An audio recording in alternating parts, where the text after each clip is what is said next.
सर्वांना नमस्कार. मास्टर विशाल सरे यूट्यूब चॅनलवरती आपलं सर्वांचं पुन्हा एकदा सहर्ष स्वागत. सर्वांना शुभ सकाळ.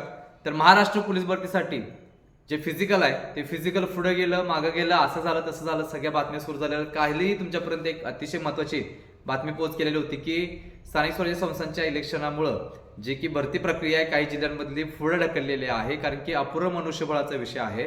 सो एकंदरीत जर मुंबईसारखे जिल्हे जर बघितले तर त्या मुंबईसारख्या जिल्ह्यामध्ये मुंबईचे जे पोलीस फौज आहे त्याबरोबर इतर जिल्ह्यातले काही फौजची सुद्धा मदत घेतलेली आहे. सो अशा पद्धतीनं एवढा मोठा जर मनुष्यबळाचा तुटवडा असेल तर 100% तिथं पोलीस भरतीला ब्रेक मिळू शकतो, लक्षात ठेवायचं. सो अशा पद्धतीने एका जिल्ह्याचं सांगितलं.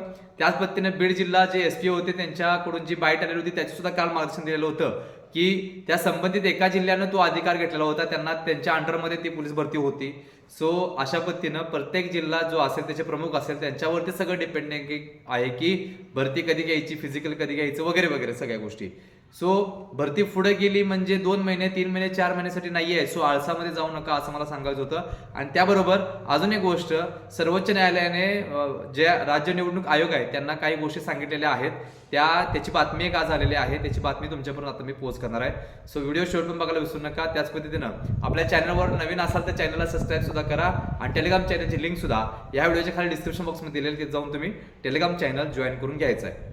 सो महाराष्ट्र पोलीस भरतीची की 15,631 जागांसाठी पडलेले आहेत जवळजवळ 16.5 लाख अर्ज हे आलेले आहेत. आणि अशा पद्धतीने जर सरासरी बघायला गेलं तर 108 मुलं ही एका जागी मागं फिजिकलला वगैरे असल्यासारखी दिसून येतात. सो अशा पद्धतीनं पोलीस भरतीचं फिजिकल जे 20 तारखेला होऊ घातलेलं होतं, पण काही जिल्ह्यांमधल्या काही गोष्टी या पुढे आलेल्या होत्या की संबंधित एसपीनं काही गोष्टी सांगितलेल्या आहेत की मनुष्यबळाची कमतरता असेल किंवा पोलीस भरती काही थोड्या वेळेसाठी पुढे ढकलण्यात आलेले आहे ह्या गोष्टी. आणि मग मी सांगितलं होतं की प्रत्येक जिल्ह्याचे जे मेन अधिकारी असेल त्यांच्यावरती सगळे डिपेंडिंग आहे की ही पोलीस भरती फिजिकल कधी घ्यायचं, कसं घ्यायचं वगैरे वगैरे सगळ्या गोष्टी. सो आता सगळ्यात महत्त्वाचा विषय की काल सर्वोच्च न्यायालयानं जे राज्य निवडणूक आयोग आहे त्यांना सांगितलेलं होतं की जी स्थानिक स्वराज्य संस्थांच्या निवडणूक आहेत त्यांचं जे टेंटेटिव्ह टाइम टेबल होतं त्या टेंटेटिव्ह टाइम टेबलमध्ये त्यांना जे काही हे आहे निवडणूक आहे ती पूर्ण करायला सांगितली होती. तरी सुद्धा निवडणूक आयोग जो आहे त्यांनी सर्वोच्च न्यायालयाकडे काही दिवस वाढवून मागितलेले होते आणि त्याला ग्रीन सिग्नल मिळालेला आहे. आणि मग सर्वोच्च न्यायालयाने 15 दिवस अधिकचे देऊन दिनांक 15 फेब्रुवारी 2026 पर्यंत यांना दिनांक दिलेले आहे. 15 दिवस वाढवून 15 फेब्रुवारी 2026 पर्यंत जे काही तुमच्या निवडणुका वगैरे असतील त्या पार करायला सांगितलेले आहेत. सो अशा पद्धतीनं सर्वोच्च न्यायालयानं जे काही आयोग आहे त्या आयोगाला पूर्ण परमिशन दिलेली आहे 15 दिवसांची. आणि मग प्रश्न आणि परत येतोय की मग स्थानिक स्वराज्य संस्थांची जी काही आदर्श आचारसंहिता आहे त्या आचारसंहितेच्या काळामध्ये किंवा ज्या निवडणुका असतात त्या निवडणुकीच्या काळामध्ये फिजिकल घेता येतं का वगैरे वगैरे सगळ्या गोष्टी. आता समजा काही जिल्ह्यांनी या काही डेट मागवल्या असतील काही घटकाकडून किंवा जे काही असेल किंवा स्थानिक स्वराज्य संस्थांच्या निवडणुकीसाठी जे काही संबंधित जिल्ह्याचे घटक असतील त्यांचे घटक प्रमुख असतील त्यांनी राज्य निवडणूक आयोगाकडून परमिशन घेतली असेल की ह्या तारखेपासून ह्या तारखेपर्यंत घेणार, पण त्यांच्याच जर तारखा पुढे जात असतील निवडणुकीच्या तर मग पोलीस भरतीचे जे काही त्यांनी परमिशन घेतलेली होती संबंधित अधिकाऱ्यांनी त्यांचा जो विषय आहे तो कदाचित मागे पडू शकतो आणि परत एकदा त्यांना परमिशन घ्यावी लागेल. जे काही राज्य निवडणूक आयोग जे आहे निवडणूक आयोगाचा विषय तो त्यांच्याकडून त्यांना परमिशन परत घ्यावी लागेल आणि मग उरलेले घटक असतील किंवा पहिले घटक असतील तर अशा पद्धतीने त्यांना पूर्ण करायची परमिशन भेटेल. पण इथं सुद्धा परमिशन शिवाय पर्याय नाही, लक्षात ठेवायचं. तर ऑलरेडी इथं बघायला गेलं तर राज्य निवडणूक आयोग आहे ते सर्वोच्च न्यायालयाला विनंती करते की आम्हाला 15 दिवस द्या. मग सर्वोच्च न्यायालयाने त्यांना विनंतीचा मान देऊन त्यांनी 15 दिवस दिलेले आहेत आणि मग संबंधित जिल्ह्याचे जे काही घटक असतील किंवा जे काही एसपी असतील त्यांच्याकडून परत एकदा जे काही टेंटेटिव्ह टाइम टेबल आहे ते अनाउन्समेंट करून परत फिजिकल घ्यायची शक्यता जोरात आहे, लक्षात ठेवा. सो ह्या गोष्टी एकमेकांवरती डिपेंडिंग आहेत. आणि स्थानिक स्वराज्य संस्थांच्या निवडणुकांमध्ये जास्त करून हे फिजिकल जरी घ्यायची परमिशन राज्य निवडणूक आयोगाने जरी दिली तरी सुद्धा तिथं जास्त करून फिजिकल होऊ शकत नाही, लक्षात ठेवायचं. कारण की पूर्णपणे सगळ्या जिल्ह्यांवरती ताण असलेला दिसून येतोय.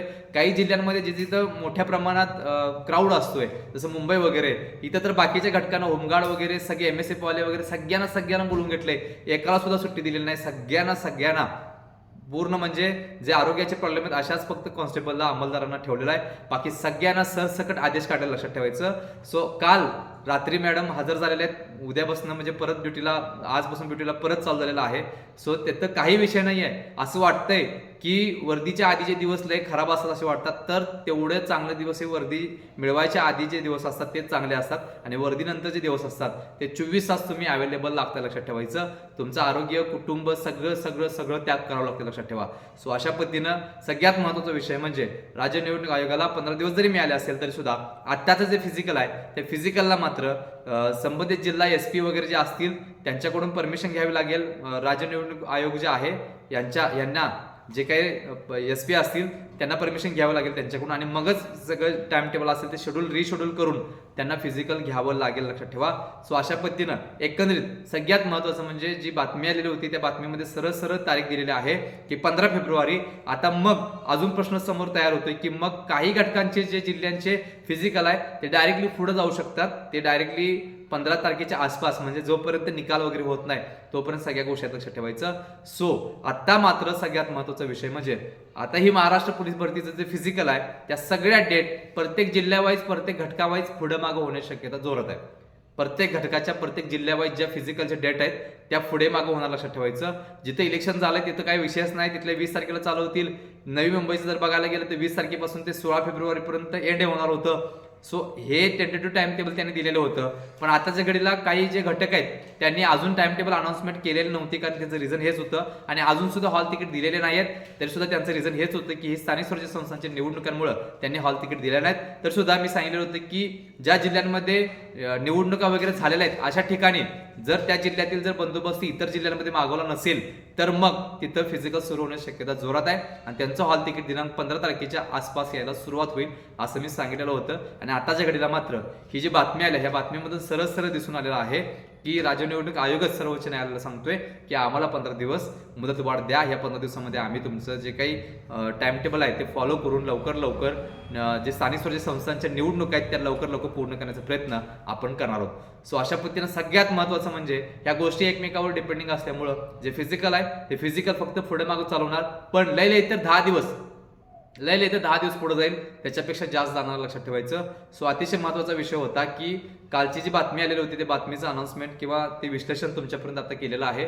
त्याच पद्धतीनं तुम्ही जर पोलीस भरतीची तयारी करत असाल 36 जिल्ह्यांची सगळ्या घटकांची, म्हणजे त्याच्यामध्ये शिपाई असेल, चालक असेल, SRPF असेल, कारागृह असेल, बॅट्समन असेल, तर तुमच्या सर्वांसाठी महाराष्ट्रातील सगळ्यात मोठी आणि गाजलेली 15,323 प्रश्नसंच असलेली PDF आपण घेऊन आलो आहोत. ह्याच्यामध्ये आपण सगळे विषय, सगळे घटक, सगळ्या जिल्ह्यांचं मार्गदर्शन केलेलं आहे. सगळेचे सगळे विषय जसे की मराठी ग्रामर असेल, मॅथ्स असेल, रिझनिंग असेल, GK GS असेल, त्याच पद्धतीनं मागच्या सगळ्या प्रश्नपत्रिका सोडून दिलेल्या आहेत. पोलीस प्रशासन असेल 1986 पासून 2024 पर्यंतचे सगळेचे सगळे प्रश्न जे अतिसंभाव्य आहेत ते सुद्धा तुम्हाला दिलेले आहेत. त्याच पद्धतीने सर्व प्रश्नपत्रिका पण दिलेल्या आहेत, उत्तर विश्लेषण पण दिलेले आहेत, अतिसंभाव्य प्रश्न पण दिलेले आहेत. म्हणजे पाठिंबाच्या वेळेला 4,500 क्वेश्चनचा सेट होता, यावेळी 15,323 आहे. त्यावेळी 53 प्रश्न आलेले होते, आणि यावेळी जवळजवळ 80+ प्रश्न तुम्हाला पेपरला दिसतील. लक्षात ठेवायचं. सो या PDF सोबत तुम्हाला 99 रुपयाची PDF सुद्धा मोफत भेटणार आहे. सो एकंदरीत सगळ्या PDFचा रेट जर बघितला तर 700 रुपयाची PDF तुम्हाला घर बसल्यास 399 रुपयाला भेटणार आहे. 99 रुपयाची PDF डायटची प्लस तुम्हाला 15,323 प्रश्नसंच असलेली PDF असं सगळे मिळून तुम्हाला फक्त आणि फक्त 399 रुपयाच्या रेटमध्ये भेटणार आहे. तुम्हाला जर ही PDF हवी असेल तर लवकर या स्क्रीनवरती दिलेल्या व्हॉट्सअप नंबरवरती एकच मेसेज करायचा आहे आणि लगेचच घर बसल्या PDF तुम्हाला भेटून जाणार आहे. त्याच पद्धतीने दुसरी अनाउन्समेंट करतोय की वनरक्षक भरती जी आहे, फॉरेस्ट गार्ड आणि दारूबंदी पोलीस, राज्य उत्पादन शुल्क मधलं दारूबंदी पोलीसचं जे काही पद आहे त्याच्यासाठी सुद्धा आपण 2 बॅच चालू करतोय. रहिवाशी, निवासी, त्याच्यामध्ये महिलांसाठी, मुलींसाठी आपण बॅच करतोय. 40 मुलींना 40 महिलांना, म्हणजे एकंदरीत सगळं मिळून 40 मुलींना आपण प्रवेश देणार आहे. ह्याच्यामध्ये राहण्यापासून ते बाहेर तुम्ही एक्झाम संपूपर्यंत सगळं मार्गदर्शन असणार आहे. तुम्हाला इकडे लेखीला जवळजवळ 100+ काढून द्यायचं काम आपण करणार आहे, आणि तिकडे फिजिकलला 70+ आणि एकंदरीत स्कोअर बघितला 200 पैकी जवळजवळ 170+, 175+, 180+ मार्क कसे घ्यायचे याचं सगळं मार्गदर्शन तुम्हाला मी आणि स्वतः अपर्णा मॅडम दोघं बसून इथं तुमच्यासाठी प्रयत्न करणार आहोत. सो सगळं आपल्याकडे असणार आहे. फक्त तुम्ही बॅग गुंडरायचे आणि निघून यायचं आहे. ह्याचे ऍडमिशन प्रवेश चालू झालेला आहे. ज्यांना करायचं आहे त्यांनी ह्या स्क्रीनवरती दिलेल्या व्हॉट्सअप नंबरवरती एकच मेसेज करायचा आहे. फक्त मुलींसाठी हा प्रवेश असणार आहे. महाराष्ट्रातून कोणतीही मुलगी कशाही पद्धतीने येऊ शकते, तिला घडवायचं काम इथं असणार आहे. वर्दीवरतीच इकडून तुम्हाला घरी पाठवलं जाईल एवढा अट्टहास, एवढा प्रयत्न आपण तुमच्यासाठी करणार आहोत. सो अतिशय महत्त्वाचं, फॉरेस्ट गार्ड आणि दारूबंदी पोलीससाठी जे काही फेब्रुवारीच्या एंडला जी काही भरती पडणार आहे त्याची नियोजन आतापासून सुरुवात आहे. पुढच्या 20 दिवसामध्ये ह्याची सगळी प्रोसेस पूर्ण करून आपल्याला जानेवारी एंडपर्यंत ही जी बॅच आहे ते सुरू करण्याचा प्रयत्न आहे, लक्षात ठेवा. सो ज्याला ज्याला यावेळी वर्दी यायचं आहे, फॉरेस्ट गार्ड, वनरक्षकसाठी आणि दारूबंदी पोलीस वर्दीवरती यायचं आहे, त्यांनी त्या मुलींनी महाराष्ट्रातून कोणत्याही जिल्ह्यातून कोणत्याही कानाकोपऱ्यातून तुम्ही येऊ शकताय. त्यासाठी प्री बुकिंग चालू झालेलं, ज्यांना हवे असेल त्यांनी या स्क्रीनवरती दिलेल्या व्हॉट्सअप नंबर एकच मेसेज करायचा आहे. तुमचं सगळं इथे घेतलं जाईल. एक ही गोष्ट सोडली जाणार नाही. फिजिकलचा तर नादच करून सोडा आणि लेखीचा तर विषयच नाही आहे. सो अशा पद्धतीनं ज्यांना प्रवेश हवे आहे त्यांनी लवकर या स्क्रीनवरती दिलेल्या व्हॉट्सअप नंबरवरती एकच मेसेज करायचा आहे. सो एकंदरीत जी बातमी आली ते बातमीचं विश्लेषण सुद्धा केलेलं आहे. मग फिजिकलवरती कसा इफेक्ट होणार हे पण सांगितलेलं आहे. दुसरी गोष्ट 15,323 संच सुद्धा तुम्हाला घ्यायचं असेल तर लवकर मेसेज करा. आणि तिसरी गोष्ट, आपली जी ऑफलाईन बॅच आहे रहिवाशी, आता लवकर चालू करतो. यासाठी भरपूर मुलींना प्रवेश आपल्याला द्यायचा आहे. 40 पर्यंत 20 महिला 20 मुली अशा पद्धतीने जरी आल्या तर चालतील, किंवा पहिलं जे ऍडमिशन घेईल त्याचं ऍडमिशन फिक्स असणार आहे. सो अशा पद्धतीने लवकर ऍडमिशनसाठी बॅचसाठी या स्क्रीनवरती दिलेल्या व्हॉट्सअप नंबरवरती एकच मेसेज करायचा आहे. शेवटी सर्व आदरणीय विद्यार्थ्यांना या नवीन पोलीस भरतीसाठी, वनरक्षक भरतीसाठी आणि दारूबंदी पोलीससाठी शुभेच्छा देतोय आणि इथं सांगतोय. तोपर्यंत धन्यवाद.